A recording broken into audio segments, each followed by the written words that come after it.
కూతురన్నా కొడుకన్నా ఒకటే, తేడా ఏం లేదు అనడం మాటల వరకే. మనస్ఫూర్తిగా ఎంతమంది అలా భావిస్తారన్నది గ్యారెంటీ లేదు. కృతి గొంతు విని కాఫీ పట్టుకెళ్తున్న వసంత గుమ్మం దగ్గరే ఆగిపోయింది. నువ్వైతే అలా అనుకోనక్కర్లేదు. మీ ఇంట్లో నిన్నెలా చూస్తారో మేము చూస్తూనే ఉన్నాంగా. మన చిన్నప్పటి నుంచి మీ తమ్ముడికి నీకు మధ్య ఎప్పుడు ఏ డిఫరెన్సు లేదుగా. కృతి ఫ్రెండ్ రేష్మ అంది. మిగిలిన వాళ్లంతా నవ్వుతూ తల ఊపారు. నేను అలానే అనుకున్నా. మా ఇంట్లో మా ఇద్దరి మధ్య ఎలాంటి తేడా లేదు అనే అనుకున్నా. కానీ పెళ్ళయ్యాక తెలుస్తోంది, ఆడపిల్ల అంటే ఎంతైనా పరాయిదే అన్న ఫీలింగ్ మా పేరెంట్స్కి ఉందని. కొంచెం బాధగా వినిపిస్తున్న కృతి మాటలకి స్థాణువులాగా నిలబడిపోయింది వసంత. ఏంటమ్మా ఇక్కడే ఉండిపోయారు? పనిపిల్ల యాదమ్మ పిలుపుకి తేరుకుంది వసంత. కృతి ఫ్రెండ్స్ వచ్చారు, ఇవి ఇచ్చేయి వాళ్ళకి, నాకు పనుంది. ట్రే యాదమ్మకి ఇచ్చి వంటింట్లోకి వెళ్ళిపోయింది. షాకింగ్గా ఉంది వసంతకి. తన చెవుల్ని తానే నమ్మలేకపోతుంది. నిజంగా కృతేనా అలా అన్నది? తను సరిగ్గానే విన్నదా? ఏం తేడా కనిపించింది కృతికి? అలాంటి తేడా ఏదీ కృతికి అనిపించకూడదని పుట్టినప్పటి నుంచి తనని ప్రిన్సెస్ లాగే చూసుకుంటూ వచ్చాం కదా. అయినా ఎందుకలా అనిపిస్తోంది? వసంతకి గతమంతా గుర్తుకొస్తోంది. అమ్మా, నేను అక్క కూడా బస్ ఎక్కి కాన్వెంట్కి వెళ్తాం అన్నయ్యలతో పాటు. స్కూల్ యూనిఫామ్ వేసుకుని షూస్ వేసుకుంటున్న అన్నల్ని చూసి ఆశగా అడిగింది 8 ఏళ్ల వసంత. ఆడపిల్లల్ని కూడా మగపిల్లలతో సమానంగా కాన్వెంట్లకి పంపాలంటే మాటలా తల్లి? వాళ్ళిద్దరికీ ఫీజు కట్టేసరికి మాకు దేవుళ్ళు కనబడుతున్నారు. అక్క చూడు, చక్కగా ఏం మాట్లాడకుండా వెళ్తోంది గదా గవర్నమెంట్ బళ్ళలోకి. అయినా చదువుకోవడానికి ఏ బడైతే ఏమిటి? విసుక్కుంది అమ్మ. అయితే అన్నలిద్దరినీ కూడా మాతో మా బడికే పంపు, చదువుకోవడానికి ఏదైతే ఏమన్నావుగా ఉక్రోషంగా అంది వసంత. వాళ్లతో మీకు పోలికేంటే? వాళ్ళు మగపిల్లలు, చదువుకుని ఉద్యోగాలు చెయ్యాలి. మీరేం చేస్తారు? ఉద్యోగాలు చెయ్యాలా, ఊళ్ళేలాలా? త్వరగా అన్నాలు తిని బయలుదేరండి. లలిత, కంచాలు పెట్టు. పెద్ద కూతుర్ని పురమాయించింది వసంత వాళ్ళమ్మ. నాకు వేడన్నం కావాలి, ఈ చెద్దన్నం మజ్జిగా వద్దు మొరాయించింది వసంత. దీనితో పెద్ద తలనొప్పైపోతోంది. అన్నిటికీ మగపిల్లలతో పోటీ. నోరు మూసుకుని తిను, లేకపోతే మానై. నేను మీ అమ్మలాగా సాగదీస్తూ కూర్చోను. లలిత, అన్నలకి వేడన్నం పెట్టి పెరుగు వేయి. మీ ఇద్దరూ చెద్దన్నం తిని బయలుదేరండి. నాన్నమ్మ అరుపుకి కిక్కురు మనకుండా కంచం దగ్గర కూర్చుంది వసంత. అప్పుడే పెళ్లికి ఎందుకు ఒప్పుకున్నావక్క? ఇంకా చదువే పూర్తి కాకుండా? నిశ్చితార్థానికి రెడీ అవుతున్న లలితను చూస్తూ అడిగింది వసంత. మంచి సంబంధం చేసుకోమన్నారుగా, ఇంకెందుకు ఇప్పుడు ఈ ఆలోచనలు? నిర్లిప్తంగా అంది లలిత. చెప్పొచ్చుగా అక్క, ఎంత మంచి మార్కులొచ్చాయి నీకు. అన్నయ్య ఇంటర్ తప్పినా మళ్ళీ నానా తంటాలు పడి ఇంజనీరింగ్లో చేర్చారు. నీకు చాలా మంచి మార్కులొచ్చాయి, సీటు వస్తుంది మంచి కాలేజీలో. గట్టిగా అడుగు. ఆవేశంగా అంటున్న 14 ఏళ్ల వసంతని జాలిగా చూసింది లలిత. పిచ్చిదానా, అడిగి లేదనిపించుకోవడం తప్ప చిన్నప్పటి నుంచి ఏదన్నా కోరుకున్నది దొరికిందా మనకి? ఆడపిల్ల అంటే బరువు, వీలైనంత ఈజీగా దించుకోవాలి అనుకుంటారు తల్లిదండ్రులు. ఆడపిల్ల పుట్టినప్పుడే పరాయిది అని ముద్ర వేసేస్తారు. చూస్తూనే ఉన్నావుగా, చిన్నప్పటి నుంచి తినే తిండి దగ్గర నుంచి మనకి అన్నయ్యలకి మధ్య తేడా. వాళ్ల దృష్టిలో మనకి పెళ్లి చేసి పంపిస్తే ఏడాదికొకసారి వచ్చిపోయే చుట్టాలం మాత్రమే మనం. అనవసరంగా గొడవెందుకు? మనం పరాయి ఎలా అవుతామక్కా? ఈ ఇల్లు మనది కూడా కదా. ఎలా అవుతుంది వసంత? అమ్మ వాళ్ల దృష్టిలో మనం వేరే ఇంటి వాళ్ళం. వాళ్ళని తప్పు పట్టక్కర్లేదు, లోకరీతి ఇది. అమ్మాయి అంటేనే ఆడపిల్ల, కానీ ఇక్కడ పిల్ల కాదు అని నాన్నమ్మ ఎన్నిసార్లు అంది, నువ్వు విన్నావుగా. వాళ్ళ ఆలోచన అది. ఎందుకు గొడవ పెట్టుకుని మనం బాధపడి వాళ్ళని బాధ పెట్టడం? నేనలా ఒప్పుకోను.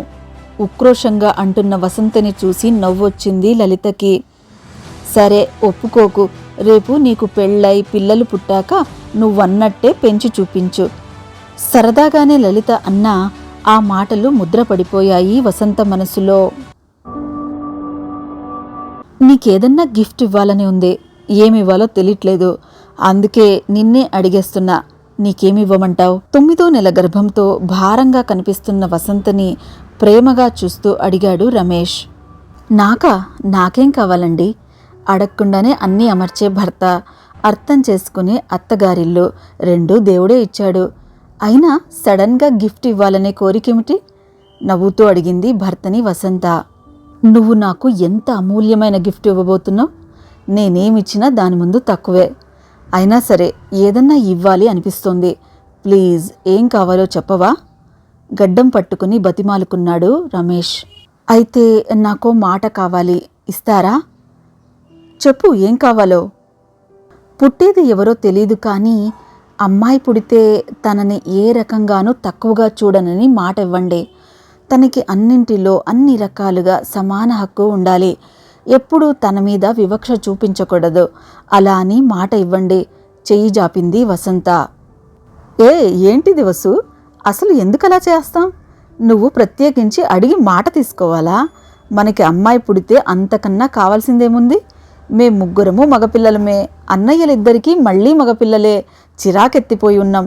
మనకి అమ్మాయి పుడితే తనే ప్రిన్సెస్ ఆఫ్ ద హౌస్, తనకే ఫస్ట్ హక్కులన్నీ. ఇందులో మాట తీసుకునేంత ఏముంది?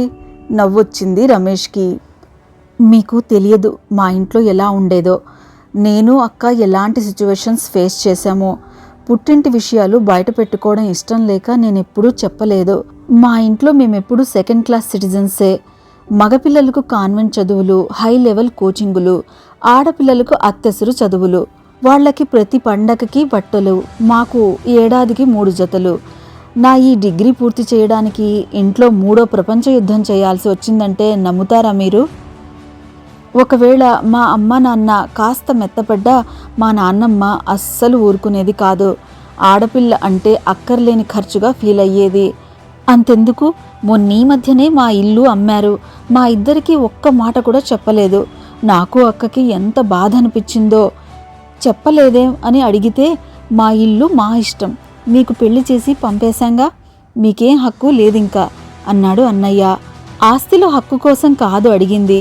మేము పుట్టి పెరిగిన ఇల్లు, అటాచ్మెంట్ మాకు ఉంటుందిగా. ఒక్కసారి చూసుకునేవాళ్ళం కదా. పెళ్ళి అయినంత మాత్రాన మీకే సంబంధం లేదు అన్నట్టు అంటే ఎంత కష్టంగా ఉంటుంది. గాఢంగా శ్వాస తీసుకుంది వసంత. అందుకే అడుగుతున్నా, మన పిల్లలు ఎవరన్నా కానీ అందరినీ ఒకేలా చూడాలి, సమాన హక్కు ఉండాలి, సమానంగా ప్రేమించాలి. ఇదే మీరు నాకిచ్చే గిఫ్ట్. ఇస్తారు కదూ? చెయ్యి చాపింది. సమానం కాదు, నేనైతే అమ్మాయికి ఫస్ట్ ప్రిఫరెన్స్, అబ్బాయి అయితే సెకండ్ క్లాస్ సిటిజన్. గట్టిగా నవ్వుతున్న రమేష్ని చిరుకోపంగా చూసింది వసంత. సారీ, కోపం తెచ్చుకోకు. సరే, మాట ఇస్తున్నా చూడు. మన ప్రేమ కానీ, మన ఆస్తి కానీ మన పిల్లలందరికీ సమానం. వాటి మీద హక్కు సమానం. ఎక్కడా ఎలాంటి తారతమ్యం మనం చూపించం, సరేనా? చేతిలో చెయ్యి వేసి దృఢంగా చెప్పాడు రమేష్. అనుకున్నట్టే అందరి కోరిక తీరుస్తూ పుట్టిన అమ్మాయిని చూసి పొంగిపోయాడు రమేష్. అతని కుటుంబం కూడా 2 తరాల నుంచి ఇంట్లో అమ్మాయి లేకపోవడంతో అందరికీ ముద్దే కృతి అంటే. కృతి పుట్టిన 2 ఏళ్లకి అర్జున్ పుట్టాడు. కానీ కృతికి గారాబం ఏమాత్రం తగ్గలేదు. రమేష్ ముందు అన్నట్టుగానే కూతురు తర్వాతే ఎవరన్నా ప్రిన్సెస్ లాగే చూసుకున్నాడు. తను ఏం చదువుకుంటానంటే అదే, ఎక్కడ చదువుతానంటే అక్కడే చదివించాడు. ఎన్ని మంచి సంబంధాలు వచ్చినా కూడా తను చదువు పూర్తి అయ్యి పెళ్లికి తను గ్రీన్ సిగ్నల్ ఇచ్చాకే తనకి నచ్చిన అబ్బాయినే ఇచ్చి పెళ్లి చేశారు. తమ తదనంతరం ఆస్తిపాస్తులన్నీ 2 పిల్లలకి సమానంగా రాసి రిజిస్టర్ కూడా చేశాడు రమేష్. ఇప్పటి నుంచే ఎందుకు ఆ వీలునామా అని అందరూ అంటున్నా కూడా పట్టించుకోలేదు. తను నిర్లక్ష్యం చెయ్యబడ్డానని కూతురు కలలో కూడా అనుకోకూడదనే ఇంత కష్టపడ్డారు.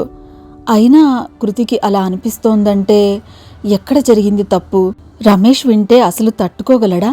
తలనొప్పి వచ్చేసి రూంలోకి వెళ్ళి తలుపేసుకుని పడుకుండిపోయింది వసంత. అమ్మా, ఈ టైంలో పడుకున్నావేంటి? కృతి పిలుపుకి లేచి కూర్చుంది. ఏం లేదు, తలనొప్పిగా ఉందని పడుకున్నాను. నిద్ర పట్టేసినట్టుంది. ఇందాకటిదాకా బాగానే ఉన్నావుగా, ఇంతలో ఏమైంది? ఏమో తెలీదు, నొప్పి అంతే, కొంచెం ముక్తసరిగా అంది వసంత. నేను అన్నమాటలు విన్నావు, డిస్టర్బ్ అయ్యావని చెప్పొచ్చుగా.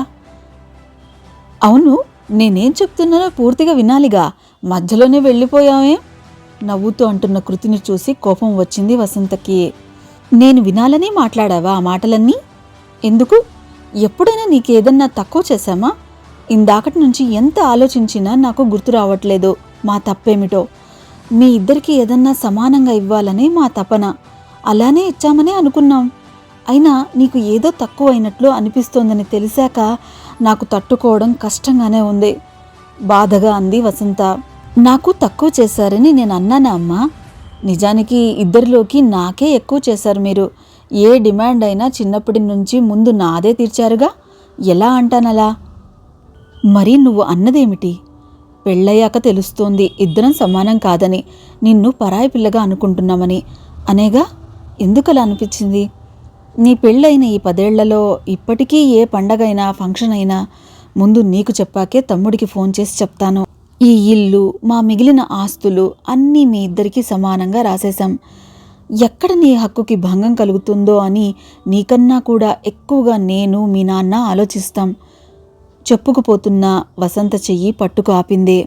అవునమ్మా, నాకు అన్నింటిలో సమాన హక్కు ఇచ్చారు. మరి బాధ్యతలో హక్కు ఎందుకు ఇవ్వట్లేదు? సూటిగా అడిగింది కృతి. బాధ్యతలో హక్కు ఏమిటే? నాకు అర్థం కావట్లేదు. అన్ని రకాలుగా కొడుకు కూతురు సమానం అని మీరు అనుకున్నప్పుడు మీకేదన్నా అవసరం వస్తే నన్నెందుకు పక్కకు పెడుతున్నారు? ఇది ఎప్పటినుంచో అడగాలనుకుంటున్నా, కానీ మీరు బాధపడతారని అడగలేకపోయా. కానీ నాకు ఇది కరెక్ట్గా అనిపించట్లేదమ్మా. అందుకే నువ్వక్కడ ఉన్నావని చూశాకే ఇలా అయినా నా మనసులో ఉన్నది తెలియపరుద్దామని అలా మాట్లాడా. కానీ నువ్వు పూర్తిగా వినకుండానే వెళ్ళిపోయావు. ఏమంటున్నావు కృతి? ఏమిటి నీ బాధ? నాకు చెప్పడానికి అడ్డేమిటి? చెప్పు. 2 ఏళ్ల క్రితం నాన్నకి హార్ట్ ఆపరేషన్ అయ్యింది. నేను చెప్పాను మనీ సర్దుతానని. మీరేమన్నారు? మా దగ్గర ఉంది, అక్కర్లేదని అన్నారు. కానీ తమ్ముడిని అడిగి తీసుకున్నారు, అవునా?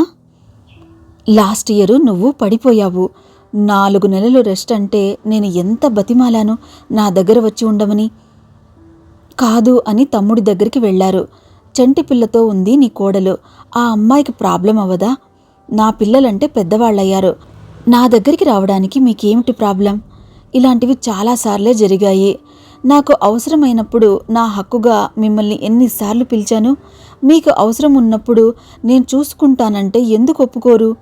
నా ఇల్లు మీకు పరాయిగా అనిపిస్తోంది కదా? నా ఇల్లు మీకు పరాయిగా ఎందుకు అనిపిస్తోంది? కృతి ప్రశ్నకి జవాబేమీ ఇవ్వలేకపోయింది వసంత. నాకు అర్థమయ్యింది ఏంటంటే, అమ్మా, మీరు నమ్మింది మనస్ఫూర్తిగా ఆచరించడం లేదు. ఇద్దరు సమానం అంటే అన్నీ సమానంగా ఇవ్వాలి. మీ సుఖంలోనే కాదు, కష్టంలోనూ నాకు భాగం ఇవ్వాలి. హక్కులతో పాటు బాధ్యతలు కూడా అప్పచెప్పాలి. లేదంటే నాకు ఇప్పుడు మీరు నన్ను పరాయిగా చూస్తున్నారు అనిపిస్తున్నది నిజమే అవుతుంది. అమ్మాయిలకి అన్నింటిలో సమాన హక్కు కావాలి అమ్మా. అలానే బాధ్యతలో కూడా సమాన హక్కు కావాలి. ఇందాక నా ఫ్రెండ్స్కైనా ఇదే చెప్తున్నాను. ఇదంతా నువ్వు నాన్నకి చెప్తే సరే, లేకపోతే నేనే చెప్తాను. బాధ్యతలో నా హక్కు నాకు ఇమ్మని. నిజానికి సమానంగా కాదు, నాకు కొంచెం ఎక్కువ ఇవ్వాలి. మొదటి నుంచి అలానే ఇచ్చారు కాబట్టి. నెమ్మదిగానే చెప్పినా, చాలా స్పష్టంగా చెప్పిన కృతి మాటలతో తమ ఆలోచనలో ఎక్కడో ఉన్న చిన్న తప్పును అర్థం చేసుకుంది వసంత. అందువల్ల కూతురు ఎంత హర్ట్ అయ్యిందో అర్థమైంది. ఇంకెప్పుడూ ఇలా జరగదు తల్లి. తెలియకుండానే నిన్ను బాధ పెట్టినందుకు సారీ. కానీ ఒక్కటి మాత్రం చెప్పాలి. అందరూ ఆస్తుల్లో హక్కు అడుగుతారు, కానీ బాధ్యతల్లో హక్కు అడుగుతున్నావు చూడు. నిన్ను చూస్తుంటే గర్వంగా ఉంది. నీలానే అందరూ ఆడపిల్లలు ఉంటే ఎవ్వరూ కూతుర్ని తక్కువగా చూడరు, వద్దనుకోరు. ముద్దు పెట్టుకుంది కూతుర్ని. అందరి కూతుళ్ళు నాలాగా ఉండాలంటే అందరి తల్లిదండ్రులు మీలాగా ఉండాలి కదమ్మా. నవ్వుతూ ప్రేమగా తల్లిని కౌలించుకుంది కృతి. ఈ కథను వ్రాసిన వారు పూర్ణిమ పెమ్మరాజు గారు.